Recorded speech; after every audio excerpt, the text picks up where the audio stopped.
Hey everybody, welcome to today's episode of Mailin' It, the official podcast of the United States Postal Service. I'm your co-host, Dale Parsan. And I'm Yasmin DeGiulio. In this episode, we'll be talking about USPS Operation Santa, a program that the Postal Service created way back in 1912 to help those in need during the holidays. That's right, Yasmin. Operation Santa kicked off more than a century ago when Postmaster General Frank Hitchcock authorized local postmasters to allow postal employees to open and respond to letters written to the jolly big guy at the North Pole.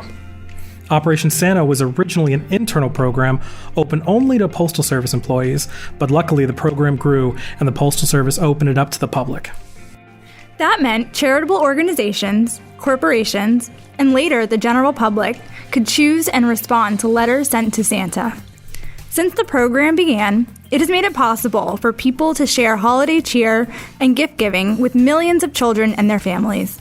Last year alone, nearly 24,000 letters were adopted across the U.S., and more than 21,000 packages were mailed in response to those letters.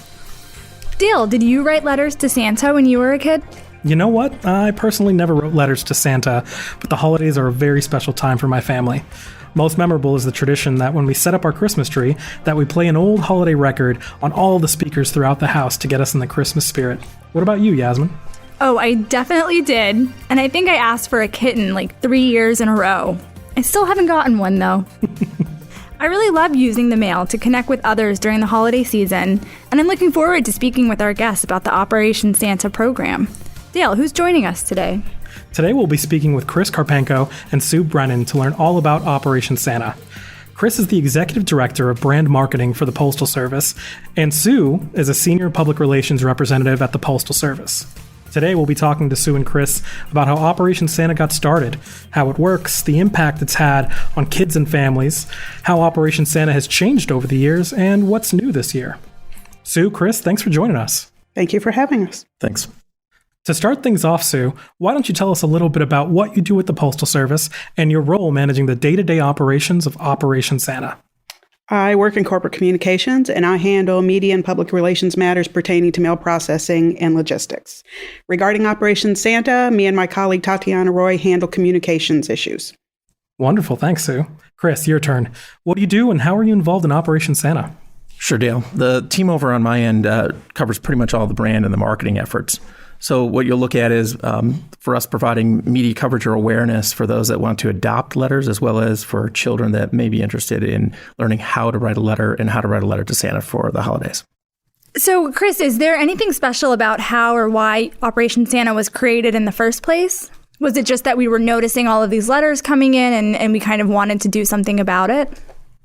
So it's a great question. What I think you'd probably see is there have always been letters written to Santa for, let's say, over hundreds of years. In this particular case, over 100 and some odd years, the Postal Service was receiving letters by children written to Santa, and there wasn't anything happening to them at that time. There wasn't a mechanism to get them up to Santa.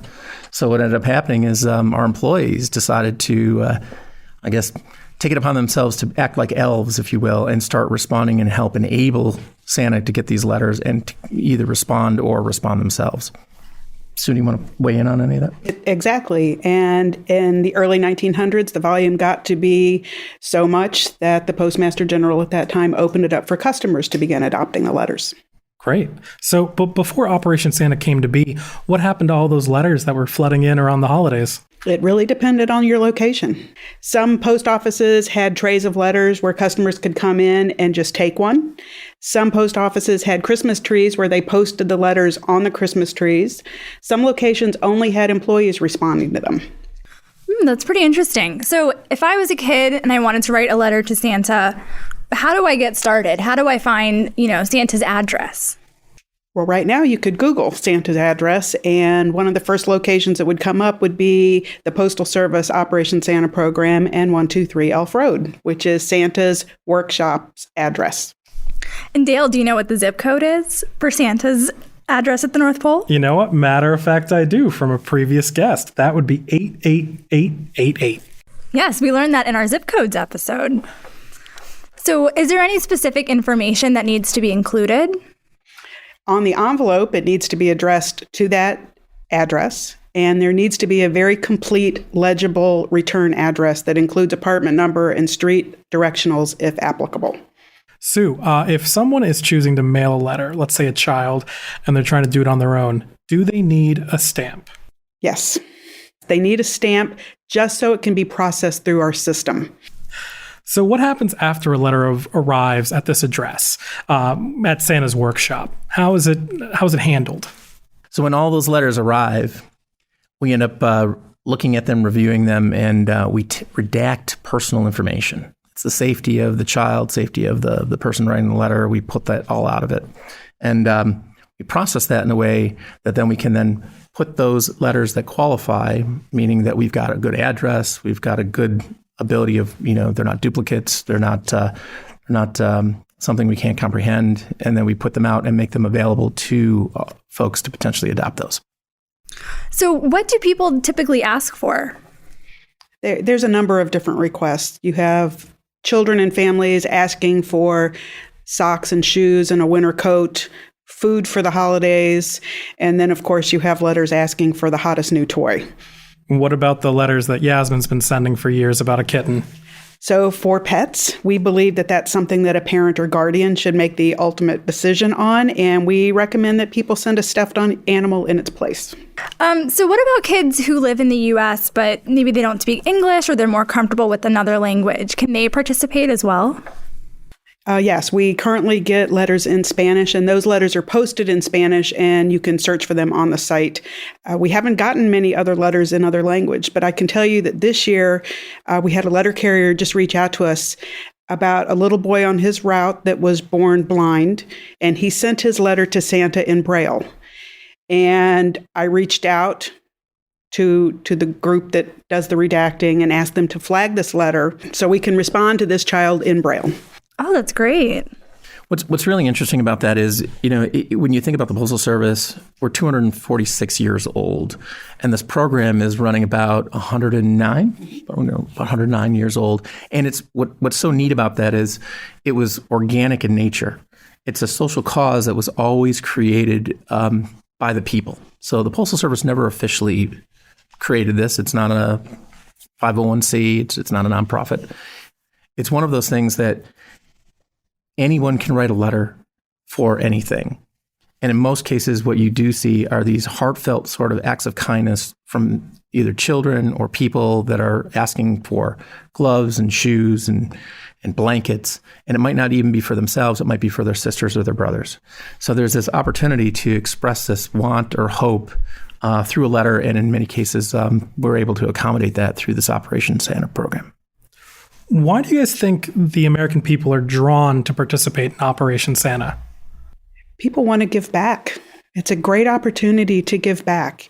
This program depends entirely on the collective generosity of strangers. It's a beautiful program in that respect. And what's interesting about that idea around strangers, you're donating to someone you don't know, and someone who you're asking and you're receiving something from, you don't know where it's coming from as well. So this idea around these random acts of kindness, of the self-giving and self-receiving environment is really amazing when you think about how we as an organization started out in this environment of universal service and being able to be kind and this generosity that exists in humanity in all over this country. Chris, are there any specific stories that jump out to you over the years of us operating Operation Santa? Well, I think Sue probably has been at it more than I have in regards to the Operation Santa program and the operations component of it. There's this idea around it really doesn't matter who you are. If you're from urban, suburban, or rural, it doesn't matter what ethnicity, what religion you are. These letters cover all of it. And they cover everything from, socks and blankets to a trip down to New York City in a limo. And probably the one that's probably most intriguing to me in some ways is there was a little boy a number of years ago. He was with his mom and brother and sister. He was in the bed wondering and writing a letter to Santa. And his letter was, if I remember correctly, he was looking for a clock to be able to get up on time, and a radio so that he could listen to music and sing with his brothers and sisters. And what ended up happening was Santa came back and gave him a clock radio. So in his mind, right, the big, he got both. He got two for the price of one, all inclusive. And from there, he really had this passion around, oh my gosh, this is amazing. This is wonderful. Went off to go work on Wall Street. And then he ended up starting a nonprofit that specifically looks at bringing some type of wish or value back to kids and giving back. So it's this really wonderful way of just, giving back to the organization. Sue, do you have any memorable requests that you've come across? I do. The most memorable requests that I've seen have to do with children who have suffered loss, where they're asking for a parent or sibling or grandparent. They're asking Santa to bring them back. Those are very heartfelt, emotional requests. Also, parents who request medical attention for their children. We get those. These are special requests.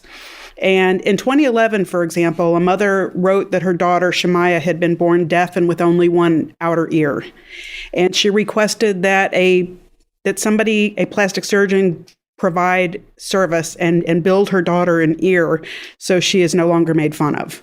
And that happened. A plastic surgeon in LA stepped up and performed the surgery free of charge.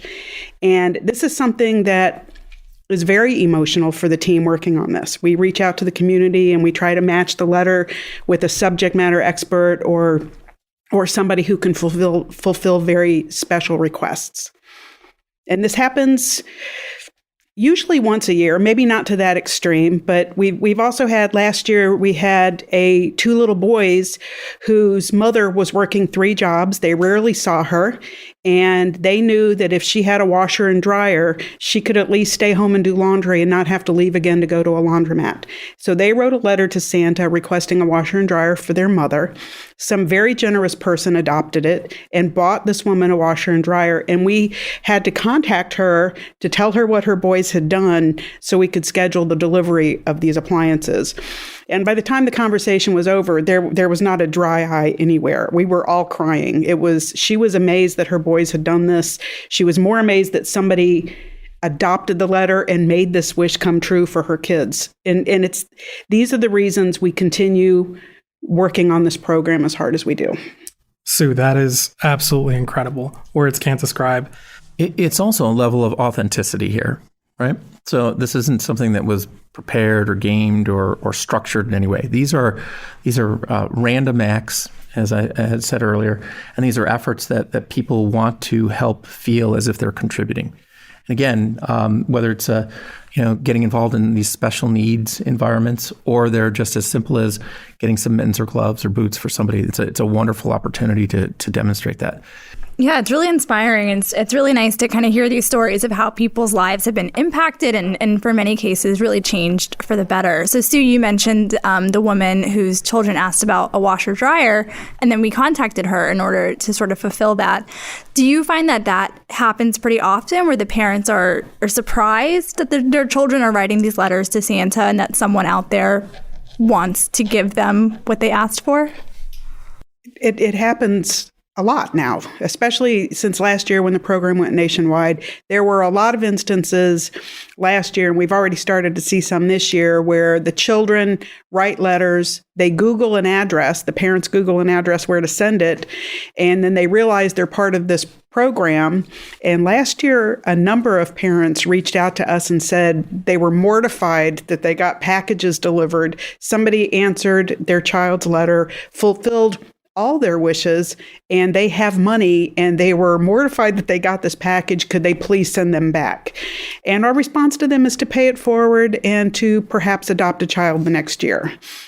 I know that we've had a number of examples that we used for a docuseries, if you will, long content film that we put out this past about a year ago. Chris, you mentioned a docuseries or a documentary film about Operation Santa. Can you expand upon that a little bit? So we shot it 2 years ago, and then COVID hit, and then the year that it was coming out. So you shoot it the year, and then you have to edit it and put it in. So it's about a year process. It came out last year, and it was probably a really, really good timing. So we didn't foresee a pandemic, but the opportunity to show a film during that period of time that just showed so much kindness was really amazing, right? There was a lot of emotion to it. The really nice part about that too was the reaction was really heartwarming. So you had lots of folks watching it. It's available now on a number of video on demand entities. If you go to dearsanta.movie, you can actually see where it's being shown. The nice part about that film is there's a level of evergreen to it, meaning it's not just for one particular year. You can show this over and over again, and there's something that's real and present about it year after year. And from a film perspective, we're not in the filmmaking business. That's not what we do, right? We deliver experiences, we deliver all sorts of stuff, for the packages, mail, and such.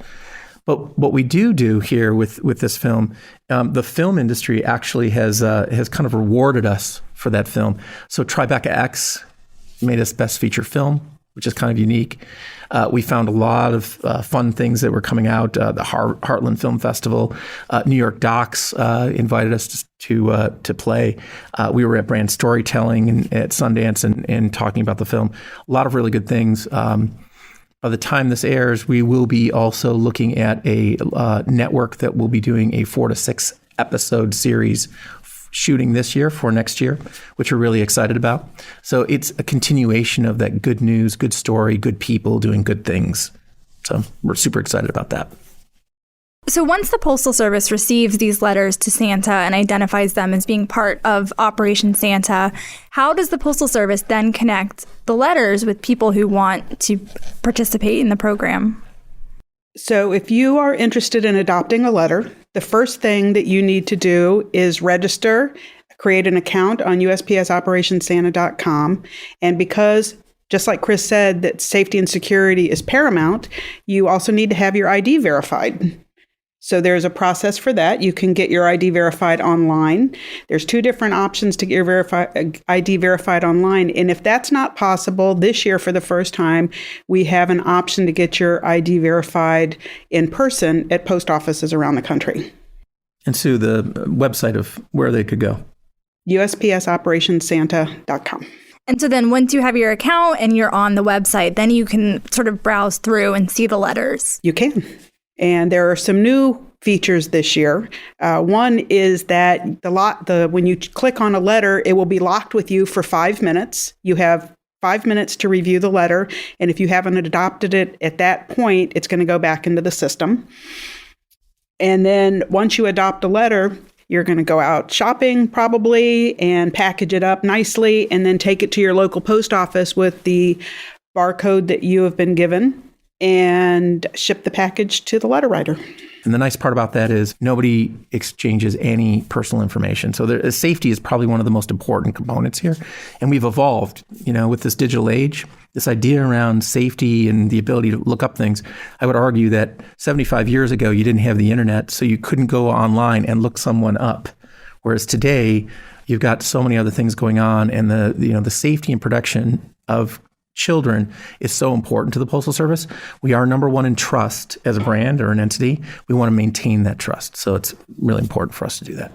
Sue, is there a way that I can, once I create my account and I start browsing through these letters, is there a way that I could focus my search just to my local community? That way I can really feel as though I'm having an impact on my neighborhood? For safety and security reasons, you can search for families versus individuals. You can search for male or female, and you can search by state and from Spanish and English speaking letters. So it sounds like there's been quite a lot of changes to Operation Santa over the years. How does this year's Operation Santa compare with last year's? So much better. We listened to all of the comments that were made last year. Remember, last year was the first time this program has been national. In 109 years, it's the first time it's been a national program. And we had a lot of responses and a lot of comments. So one, we started earlier. We started 2 weeks earlier accepting letters. We separated registration from the actual adoption process to let people get acclimated with the site before the letters get posted live. And there's an adoption limit this year. This year you can adopt up to 15 letters, but we have capped it because the letters were vanishing so quickly. We want to spread it out a little bit and give everybody an opportunity to adopt some letters. So what recommendations can you offer people who want to participate this year? Any tips or tricks or things that they should keep in mind? Last year, there were some issues regarding high postage costs, and we have built out the FAQs on the system, giving ideas on ways to mitigate postage costs, using flat rate boxes for sure, adopting somebody as close to you in your state or in a nearby state, maybe not purchasing the very heavy, large gifts and sending a gift card instead. Oh, that's a great idea. So I think a lot of what we talked about so far is kind of focused on the impact that this has on the letter writers, as well as the people who are participating and kind of being part of that holiday spirit. Have you heard a lot from different participants, such as postal employees or volunteers, about what this program has meant to them? Oh, yeah. On the social channels especially, a lot of people are posting that they personally benefited from getting a letter adopted many years ago, and they've never forgotten and swore that when they got into a position to give back that they would do that. So you see that a lot. People that have gotten gifts through the program in the past are adopting families, and they're very excited about it. I think when you look at Operation Santa, it's the Postal Service's way of really multiplying the magic of the holidays here. You're taking hundreds of thousands of potential letters that are coming out there, and you're actually inviting people to adopt those letters and respond to them. So I think it's an enablement for us. We don't necessarily own the program in so many ways, but we enable that. And we enable it for everyone. So it's really a wonderful, wonderful option for folks to take part in, right? So when you look at what Operation Santa is, what it's been, and what it's to become, it's something that has a lot of heart for a lot of folks, all right? So you've been doing this for a number of years. We've had a lot of people out there that we don't even know that are under the radar, that are out there in the field at post offices, whether they're carriers, clerks, postmasters, mail handlers, right? Rural carriers. They all have some level of connection with their communities, and they're all wanting to contribute and do something within their communities, right? So Operation Santa is one way or one extension of being able to do that. And we've seen it start 109 years ago and evolve and continuously evolve. And I think this is what's really unique about it.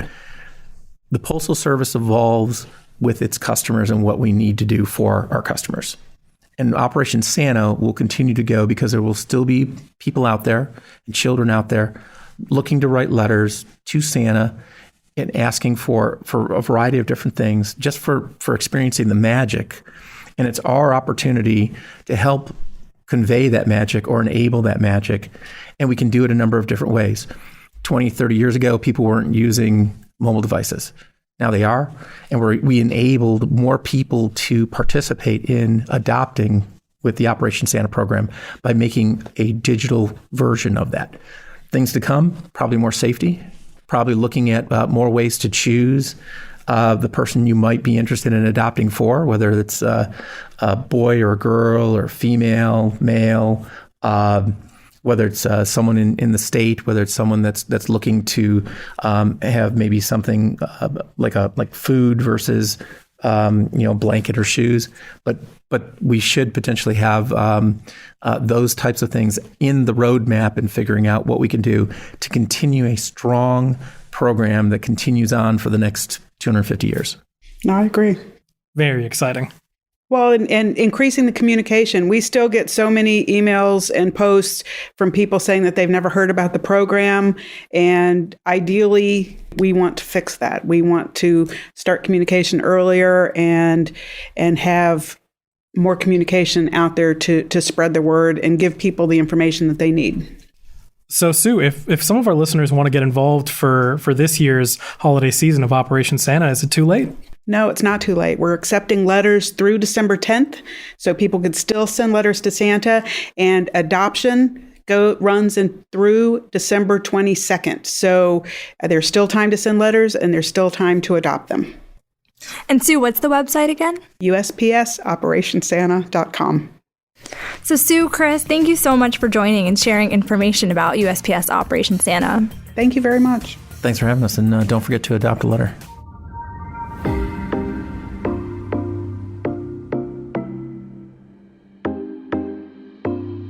It's time for Did You Know? In this segment, Yasmin and I each share a fun historical or cultural fact about the Postal Service. That's right, Dale. It's a chance for us to shed some light on parts of the Postal Service and its history that most people probably have never heard of. Bonus points if either of us can come up with something the other person didn't already know. I've got a really interesting one for this episode. Great, then let's get started. So, in an earlier episode of Mailin' It, Postal Service historian Jenny Lynch gave us a pretty comprehensive picture of America's colonial postal service. In fact, our conversation with Jenny got me thinking about the ways people got their mail back then. Did you know, Dale, that the very first mail drop in the colonies was actually in a pub? Really? Next, you're going to tell me the bartender was the postmaster. I don't know if you served drinks too, but the first postmaster was a tavern owner named Richard Fairbanks. I guess that's a good way to make sure people pick up their letters. As Jenny mentioned when we spoke with her, mail wasn't delivered directly to people's homes back then. In 1639, the General Court of Massachusetts designated Richard Fairbanks' Tavern in Boston as the official site for mail going to or coming from overseas. Mr. Fairbanks had arrived in Boston from England in 1634, and his house was licensed by the government to sell strong water. The post office was set up in a tavern because that would have been familiar to the colonists. In England, taverns, coffee houses, and inns were often used as post offices. Okay, a little bit of old country in the new world. That's right. According to historians, Mr. Fairbanks received 1 penny for every letter he delivered or dispatched. The idea was that the Massachusetts colonial government wanted to prevent the miscarriage of letters. We don't know how long Fairbanks served in the role of postmaster. He died in 1667. Okay, Dale, your turn. Thanks, Yasmin. From Moscow mules to the real deal. Did you know that the Postal Service delivers mail to the Havasupai people in the heart of the Grand Canyon, one of the country's most remote Native American reservations? I did not. I'm guessing they use airmail or a helicopter to bring it in? No, actually, they're more old school than that. They actually use mules to carry mail, food, and supplies down a rough, nearly 10-mile trail through switchbacks, a river bend, and rocks to the Supai post office. This has been going on since at least the 1930s. There are no roads leading down to the post office, so the mule train operates 5 days a week. It consists of roughly 10 to 20 mules, as well as a wrangler and a helper who ride horses. The wrangler actually lives in Supai and rides out with untethered mules to the hilltop each morning for the 3-hour ride up. Each mule can carry up to 200 pounds, most of it food and other supplies, and the weight is loaded equally on each side for balance. The mule train has been instrumental in providing for the Supai community during COVID. Wow, that sounds like a really cool window into the past, watching mail delivered by pack animals in the age of online shopping and express mail. It does. It's a unique piece of Americana, the last official mail-by-mule route in the country. Maybe the best part, each piece of stamped mail leaving the Supai post office receives a mule mail postmark. Before the COVID lockdown, visitors from around the world would visit the little post office at the bottom of the Grand Canyon just for that postmark. That's pretty interesting, Dale. Very unique. On that note, we'll leave it there until the next episode.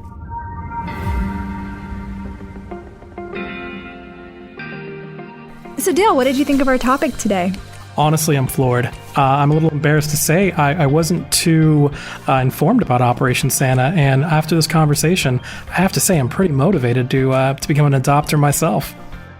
Yeah, me too. It was really inspiring to hear the stories of the impact that the program has, both on the letter writers as well as on the participants. And I think it's a really nice, heartwarming story, and it's great that the Postal Service can help facilitate these kinds of connections across the country.